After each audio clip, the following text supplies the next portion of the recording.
muna kami ni Papa kasi yung hotel na titirhan namin alas 3 pa daw pwede mag-check-in. Kaya yan, nagbundok muna kami.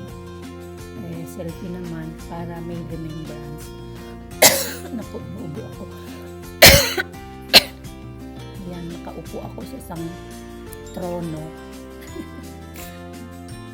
At ito ang hotel na titirhan namin, Edelweiss sa Breakfast Garden.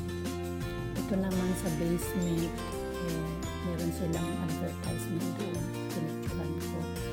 Dito na yan sa mismo sa hotel bago kami nag-check-in. At ito ang nakalagay sa wall nila. Hindi ko na sila pinicturan kasi nahiya ako. Okay.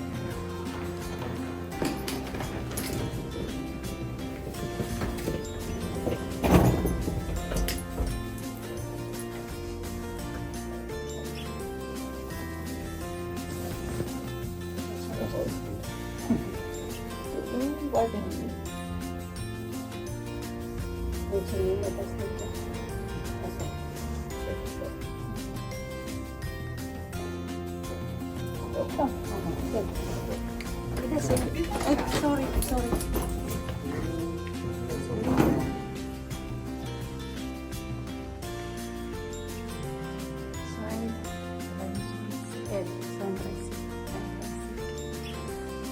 Natin namin ang room namin. Ibig na sa camera.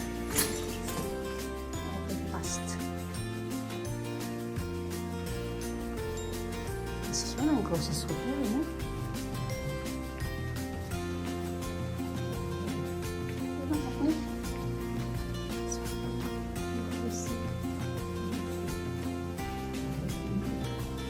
Ganz am Ende.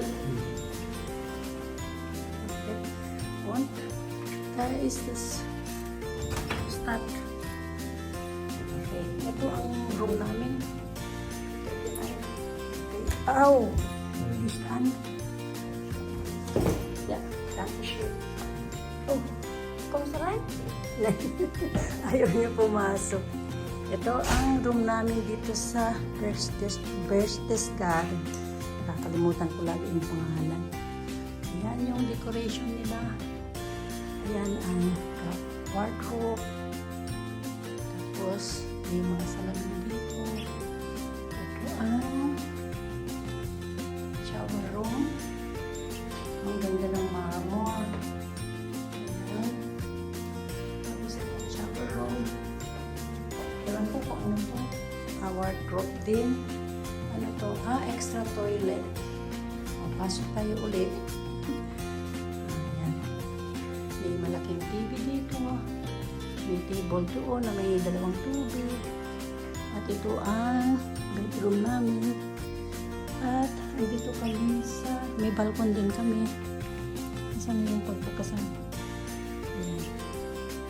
Ayan ang city ng Breakfast Garden. Ang ganda ng mga halaman, no? Paligid namin mga bundok. Okay na mamaya. Ano to? Tapos namin nag-check-in sa hotel. Namasyal kami sa municipality ng Breakfast Garden. Nag-picture si Papa. Nag-picture pa rin siya. Tapos umakyat kami sa maliit na bundok para makita yung chapel. Habang naglalakad kami, picture si Papa, kaya nag-take na rin ako ng mga pictures ng municipality ng Breakfast Garden. At bago kami umakyat, yan ang makikita habang naglalakad sa mga daan. Yung mga videos sila na nilagay doon sa mga eke-eke, sa mga corners habang naglalakad. So, lahat ng mga videos na naka-display doon, pinicturan ko, makikita ninyo mga ibang video na nakalagay sa babaw ng semento. Pinicturan ka rin si Papa habang naglalakad, paakyat siya sa doon sa may chapel. At nandiyan continuous yung mga figures na pinicturan ko.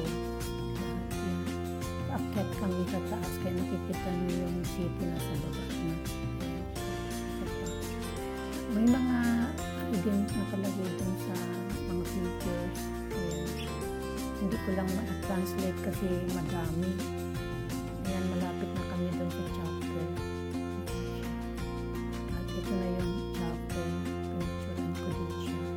Dito mo yung bundok sa likuran, may snow pa. At yan mismo yung sa harap ng chapel. Tapos sa side ng chapel, meron din figure ng Jesus. Pinicturean ko din siya. Saka meron pang isa. Yung si Gayo. Wala siya ng baka. At naglalakad pa din kami hanggang sa nakita namin ito. Yung ni Jesus. Tapos bumaba kami na sa city. Pinagpapicture ako kay Papa sa harap ng hotel. Yung first night namin sa hotel, nag-dinner kami sa Italian restaurant. Mismo sa loob ng hotel, sa Edelweiss Hotel. Fresh Pescara. At yan ang inorder namin inumin. Tubig sa akin, saka mocktail kay Papa ng beer. At yan ang appetizer namin, salami. At ito ang isa pa, prawns, tatlo yan, yung isa nasa ilalim, hindi makita. At ang in-order kong dinner ko ay burger na may french fries. At ang kay Papa naman ay mafiosi pizza or pizza mafiosi. Nagutom pa kami kaya nag-order kami ng dessert. Ice cream yata na may Engel's Haar. At syempre hindi nawawala ang selfie namin ni Papa. Tapos ng dinner namin, nakita ko yung buwan, maliwanag, kaya pinicturean ko siya.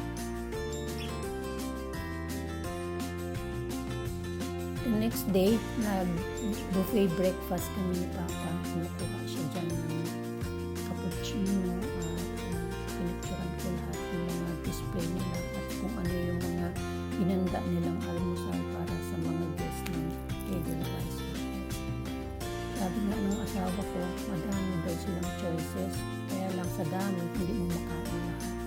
Kaya nakikita mo, dami-dami nilang mga cold cuts, mga different kinds of breads, yan naman different kinds of drinks, at kung ano-ano pa. Yan na yung mga breads.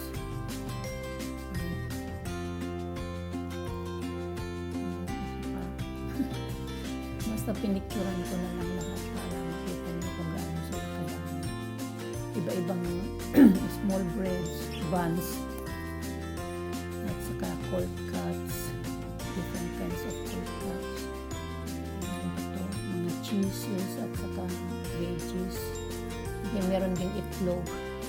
At yan yung mga desserts nila, mga fruits, different kinds of fruits. Siyempre, meron din mga fresh fruits na hindi na slices.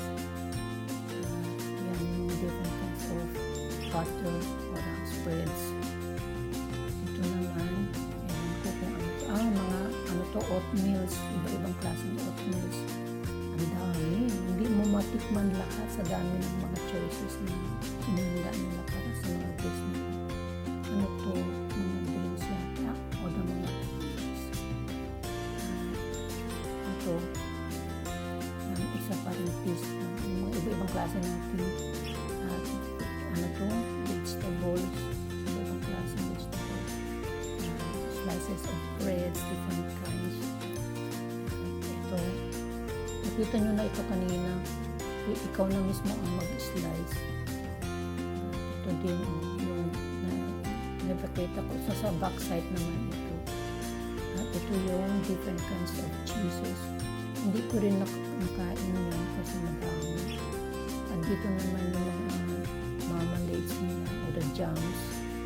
At ito ang pinakamalaking Nutella na nakita ko sa buong mundo. Tapos ano to, mga cakes o sweets. At yan yung mga table sa restaurant. Hindi ko pinakita yung may nakaupo na doon. Hindi ko sila pinunan kasi bawal. Yung sa side naman, sa kabila.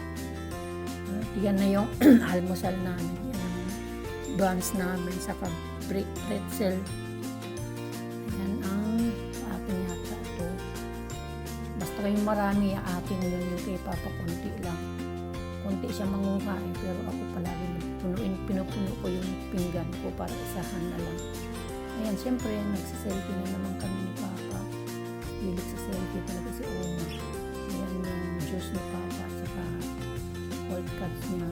Dessert ko yan kasi hindi naman siya mahilig sa watermelon. At yan ang kanya, mahilig siya sa yogurt.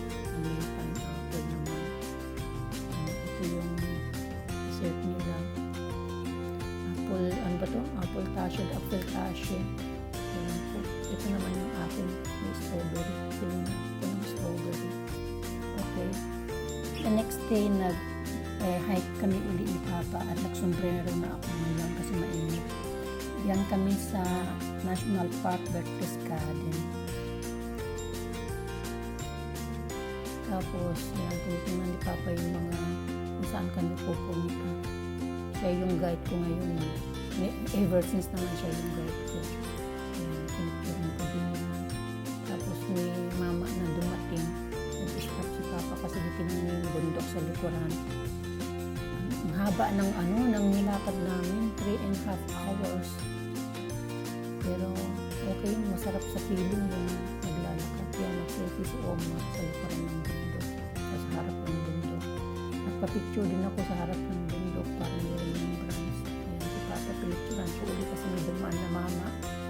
Umarap siya sa camera. Nagpicture ako ulit kasi may dumaan na nagbibisikleta, e-bike.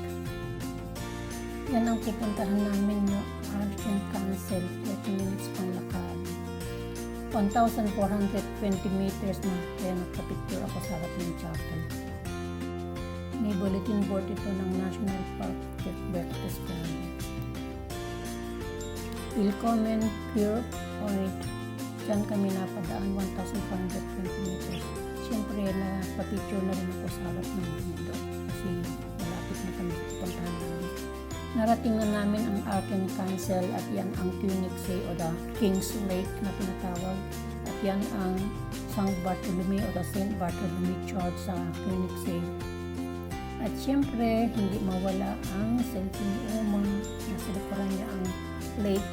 Nag-video ako na walang voice kasi maraming tao. Medyo nahiya ako kasi ayaw ko silang ma-istorbo dahil hindi ko rin sila pwedeng picture. Binidyo ko uli yung King's Lake close up at yung puti na makikita nyo dyan, yan yung boat na nagdadala ng mga tao sa St. Bartholomew. Yan yung St. Bartholomew. Pwede rin mag-hike dyan. Kunti na yung tao kasi nag-alisan na sila.